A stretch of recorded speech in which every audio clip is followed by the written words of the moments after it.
Europe में यूनान नाम का एक देश था। यूनान में पुराने समय में मिदास नाम का एक राजा राज्य करता था। राजा मिदास बड़ा ही लालची था।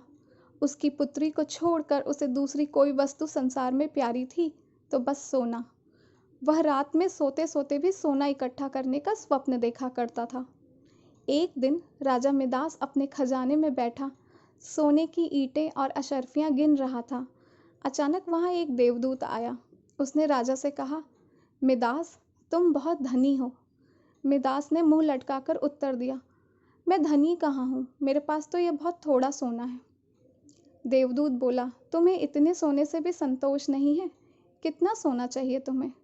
राजा ने कहा, मैं तो चाहता हूँ कि मैं जिस वस्तु को हाथ से स्पर्श करूँ वही सोने की हो जाए। देवदूत हंसा और बोला, अच्छी बात है, कल सवेरे से तुम जिस वस्तु को छुओगे वह सोने की हो जाएगी। उस दिन और रात में राजा मिदास को नींद नहीं आई। वह सुबह उठा और उसने एक कुर्सी पर हाथ रखा, वह सोने की हो गई। एक मेज को छुआ, वह सोने की बन गई। राजा मिदास प्रसन्नता के मारे उछलने और नाचने लगा।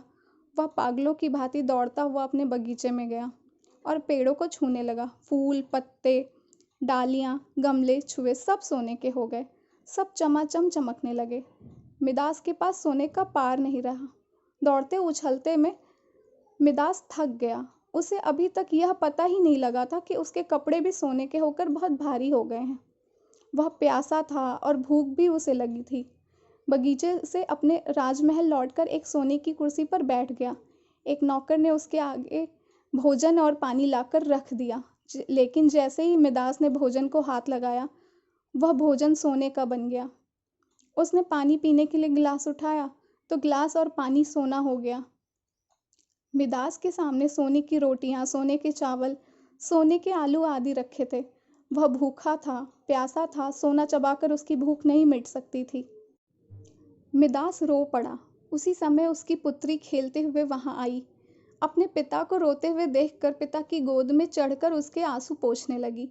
मिदास ने पुत्री को अपनी छाती से लगा लिया, लेकिन अब उसकी पुत्री वहां कहाँ थी? गोद में तो उसकी पुत्री की सोने की इतनी वजनी मूर्ति थी कि उसे वह गोद में उठाए भी नहीं रख सकता था। बेचारा मिदास सिर पीट पीट कर रोने लगा। देवदूत को दया आ गई। वह फिर प्रकट हुआ। उसे देखते ही मिदास उसके पैरों पर गिर पड़ा और गिड़गिड़ाकर प्रार्थना करने लगा, अपना वरदान वापस लौटा लीजिए। देवदूत ने पूछा, मिदास, अब तुम्हें सोना नहीं चाहिए? अब बताओ, एक गिलास पानी मूल्यवान है या सोना? कपड़ा, रोटी मूल्यवान है या सोना? मिदास ने हाथ जोड़कर कहा, मुझे सोना नहीं चाहिए। मैं जान गया हूँ कि मनुष्य को सोना नहीं चाहिए। सोने के बिना मनुष्य का कोई काम नहीं अटकता। एक गिलास पानी और एक टुकड़े रोटी के बिना मनुष्य का काम नहीं चल सकता। अब सोने का लोभ नहीं करूँगा। देवदूत ने एक कटोरे में जल दिया और कहा, इसे सब पर छिड़क दो। मिदास ने वह जल अपनी मेज पर, कुर्सी पर, भोजन पर, पानी पर और बगीचे के पेड़ों पर तथा अपनी पुत्री पर छिड़क दिया। सब कुछ पहले जैसा हो गया।